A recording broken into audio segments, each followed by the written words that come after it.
So, a few months ago, I made a video about Skylanders that got, well, that's my most popular video. And in the beginning of that video, I called Skylanders a classic, but I made the very bold statement that now I think it's time I tell you about the game that defined my childhood. A game that, while it doesn't hold up as well as all these other classics, still deserves some love. I'm sure you caught it. I claimed that Skylanders was better for the time, but two games hold up better nowadays. One of which being Minecraft, a game I already explored in a completely other video. But another game I brought up was the early 2010s smash hit Plants vs. Zombies.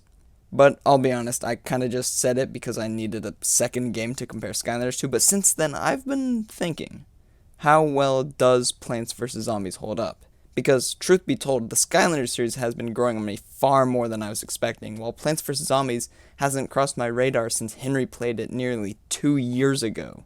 So join me on a journey to explore the history and community of Plants vs. Zombies, because yes, there's quite a lot of history. Because EA milked it to death. I mean, remember the EA paradox from my other video? Yeah, this is that. What the hell, EA?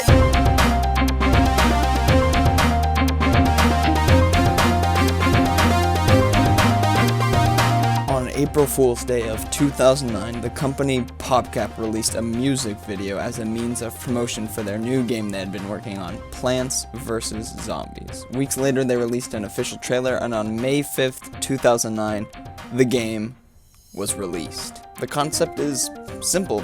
Zombies try to invade the player's home, so of course the logical response is to, that's right, plant some vegetation with gun, shield, axe, and drill-like abilities that you purchase with parts of the sun to fight back against these brain-eating zombies. I mean, what else would you do? This game boils down to being a pretty unique take on the tower defense style of gameplay that was blowing up at the time. The game was segmented into different areas, which were then segmented into 10 levels per area. And at the end of every level, you got a new thingy to help you advance forwards. The game also follows a fun little storyline with the kind of main character, Crazy Dave. The game goes from protecting the house at day to night to the backyard, then a foggy dark backyard, and then finishing off on the roof. Yeah, every plant has some unique advantage and separation from one another. I mean, you got the classics like Cherry Bomb, the Walnuts, the Sunflowers, and of course, everyone's favorite, the Pea Shooter. Each area had plants specialized for the scenario, mushrooms for midnight, lily pads for the pool, lamps for the fog, and plant pots for the roof. The minigames also weren't annoying and quite fun at times, like the walnut bowling, which was pretty refreshing after sitting through the Skylanders franchise 3 times now since quarantine started. The music is simple but still really good with some strong bops.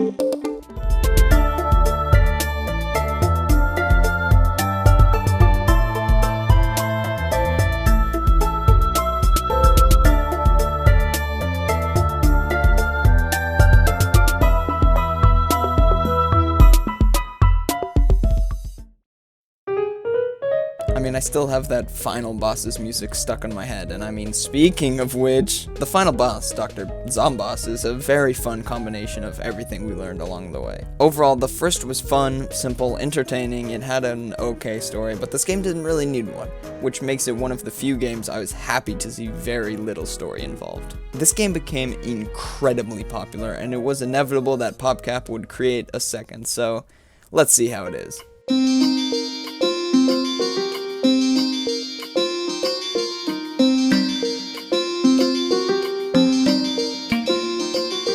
Alright, fast forward to July of 2011, and one of the worst things to ever happen on this planet occurred. Only behind Jake Paul's YouTube channel and Skylanders Imaginators being created, EA bought PopCap. This would lead to the creation and deletion of a Facebook-exclusive game, Plants vs. Zombies Adventures, and then later the official sequel, Plants vs. Zombies 2.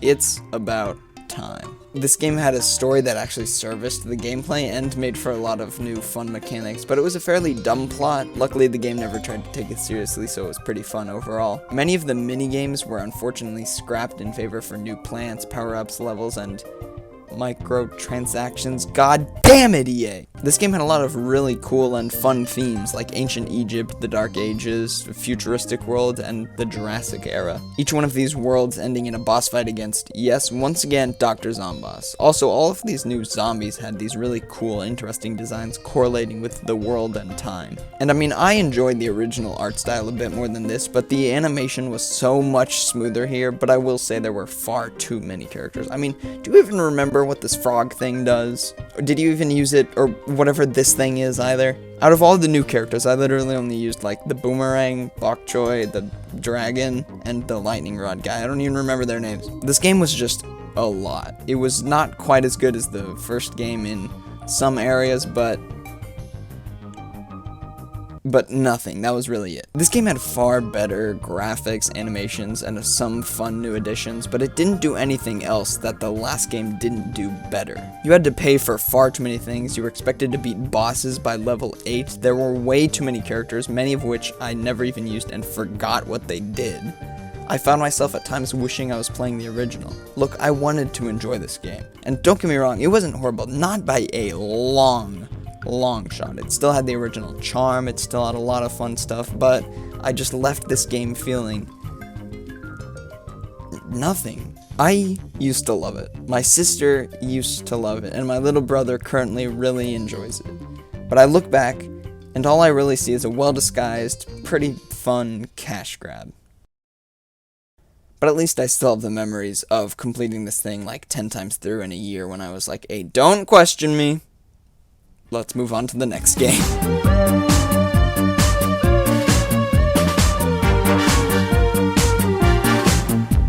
So, I want you to put yourself in EA's shoes for a second. You just bought this company PopCap and their silly little game about plants murdering the brain-eating undead and just made a sequel out of it.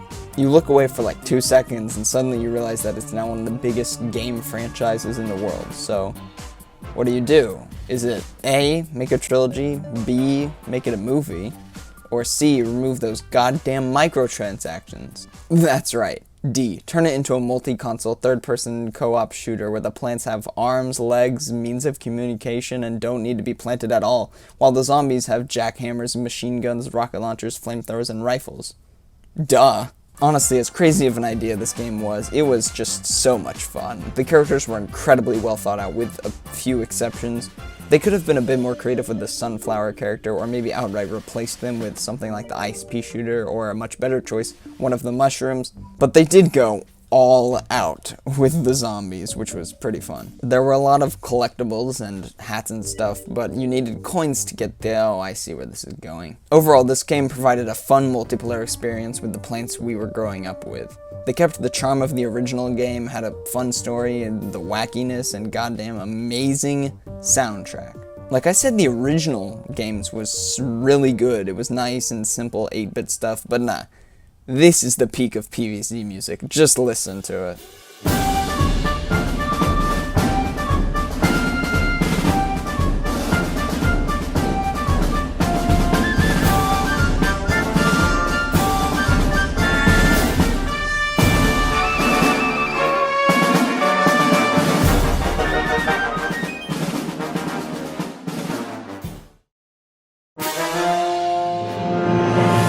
The game had multiple modes, all for their own things. You can play with your friends and protect the garden, or you can duel your friends in a big 24-player Plants vs. Zombies war in the neighborhood. Look, this game has its big flaws. Microtransactions, lazy powers, strange DLCs, and way too many pay-to-win opportunities. But like I said, this game has nice controls, graphics, outfits, and different modes. It has an amazing soundtrack, character designs, and a really, really fun concept. I can't wait to see what they do next with this game.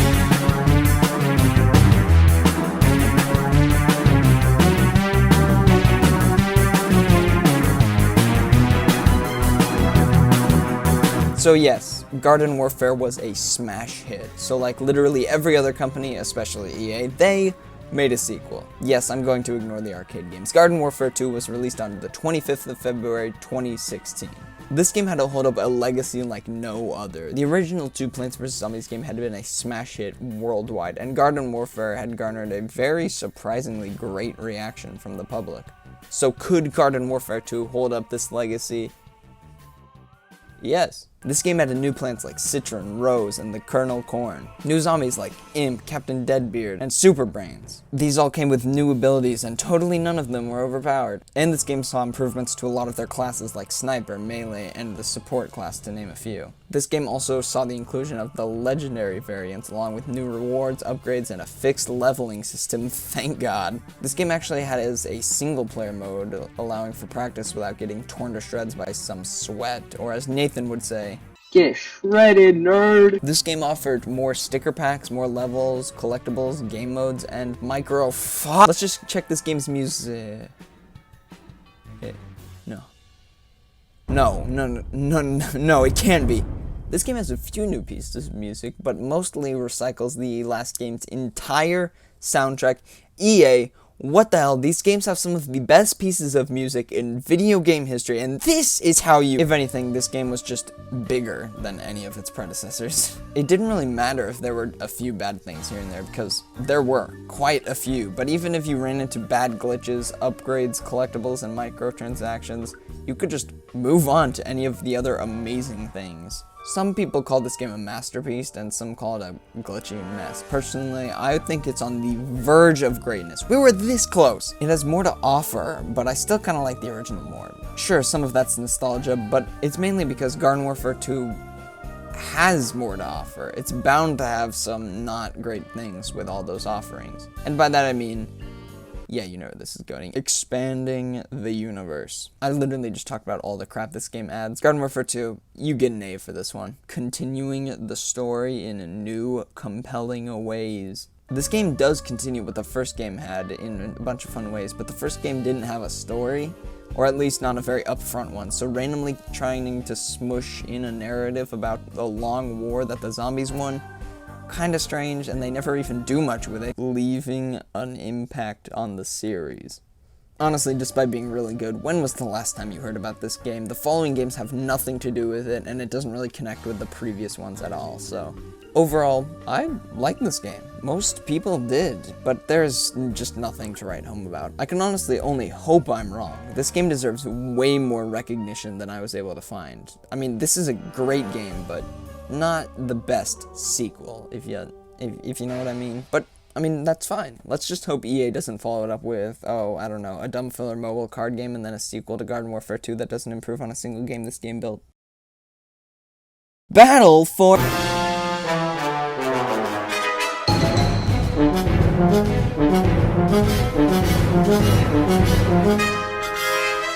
September 4th, 2019, Plants vs. Zombies would see their most divisive game ever released to the public. Without any build-up, it just kinda happened. It also had absolutely nothing on release. Instead, EA decided to release an updated pack every week. You know, if you paid for it. And then finally, on October 18th of that year, it was officially released, with trailers that, let's be honest, made it look way better than it actually ended up being. Anyways, Neighborville was the main hub of this game, and it was one of the few places that actually had new, interesting additions like these little side mini-games. Kinda funny how these are also some of the least used parts of the game. And honestly, I gotta say, at first glance, this game doesn't look half bad. The level designs aren't bad, and in fact, they're actually fun and unique. They do reuse the same designs in solo and multiplayer, but it doesn't really get on my nerve that badly. The characters seem fun and the gameplay looks diverse, and yeah, it's all lies. The multiplayer gameplay is nearly the exact same as the last game with barely any exceptions. They added collectibles and missions in single player, but they were the exact same on every map. This game removed the difficulty selector and variants and ops modes, and completely changed up the respawning mechanic. And lastly, they added Battle Arena, a new mode with some fun features like not allowing you to choose the same character 2 rounds back to back, allowing for more diverse gameplay. But outside of this feature, the mode was as bland as they get. As you can see, the game modes were either bland or just bad, not much in between. And the characters were almost as bad. They added Oak and Acorn, Snapdragon, and Nightcap. They were all the same, kinda OP, sometimes fun, but largely eh. They're all still pretty cool looking. They have unique sounds, designs, and feels, more so than the Garden Warfare games, but everything else just not as good. 80s action hero, Electric Slide, the Wizard, and Space Cadet are the new zombies. None of them were fun to play, with the highlight being Space Cadet just because of their unique bubbly style. They are again all unique, all distinct, but boring. And the other lack of variance for both zombies and plants doesn't help these facts. And I was about to say that the fact that they replaced it with this upgrade system that I found was fine, but they didn't even replace it. They just got rid of the variance and slightly tweaked the upgrade system the last game had. So yeah, the characters not nearly as bland as the games, but that's about all they have. Wait, what's that? No. I already paid $40 for this, and you're going to add microtransactions? EA, you sick fuck! Cosmetics are upgrades are the art style works kind of well with the animations, but overall it's I don't know, it's just a shame that this is what followed the Garden Warfare series. I mean, I would be lying if I said I disliked it, if that makes sense. It barely has enough charms, secrets, designs, and... Okay, wait, they literally just used the last game's soundtrack again. Alright, fine, I'll make this one quick. Look, I'll be honest, I was completely wrong. I was just in the middle of trashing this game, was caught up in the heat of how much I was starting to dislike this game. Turns out there are actually a lot of new pieces of music for this game. Now, that does not discourage the fact that over half of the soundtrack is reused from the previous games, but I wanted to acknowledge that it didn't pull a Garden Warfare 2. Almost half of the soundtrack is new. So good job, you did one thing right. Actually, you did quite a few things right, but this is... Alright, you got me with this one. Yeah, alright, go back to the video. Don't worry, I won't do a tier list thing this time.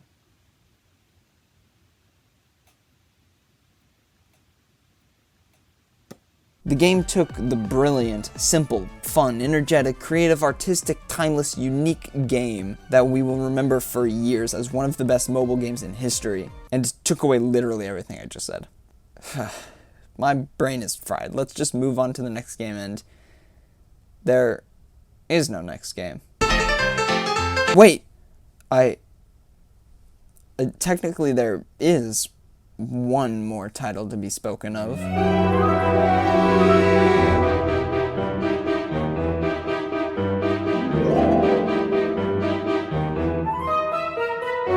On February 25th, 2020, EA decided to officially release the third installment of their tower defense series under the title Plants vs. Zombies 3. And let's be honest, I never even knew this game existed. You might not have either. I literally learned about it a week ago, and for a good reason. EA went for the annoyingly mainstream approach of ignoring all PC players and making this game exclusively mobile, and only available in a few countries. Oh, and the screen display is vertical too now, I guess? Sure. I feel like the screen display should have been an option in settings, allowing for people to pick what kind of experience they wanted. Look, EA, honestly, I understand the push towards mobile. It was easily your biggest demographic in the original games, but shoving the PC players out of the picture just decreases sales. It's just math. But hey, speaking of things they shouldn't have changed, let's play a game of which picture do you like better.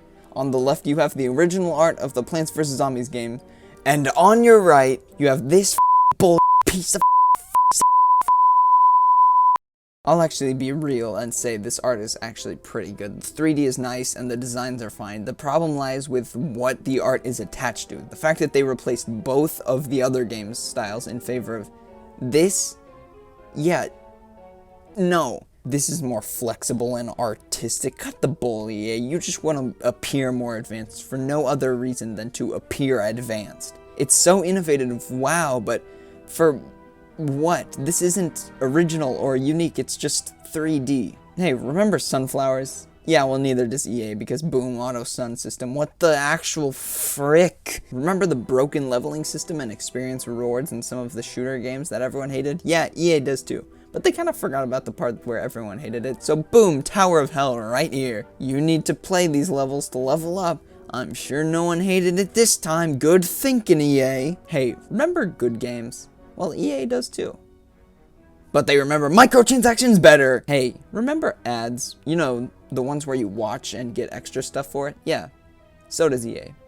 Have fun. You remember the EA paradox? Yeah, this is it. EA took one of the biggest games in history, one of the most charming, unique, creative projects I've ever come across, and rammed it as hard as they could into every money-making opportunity they found. Ads, collectibles, limited to mobile, cosmetics, and those godforsaken microtransactions. One of the most well-known gaming titles ever was thrown into the shredder, faded into the background, and got backstabbed by its parent company. I have old videos on my channel from back when I was 10 where I played this game, and sure, you could barely tell I was even playing it because I was a 10-year-old making videos in 2016, but you could still tell that something was there, and you could tell that I loved it. You probably loved it, and millions of downloads later, PopCap and EA do nothing but walk away from it, laughing to the bank.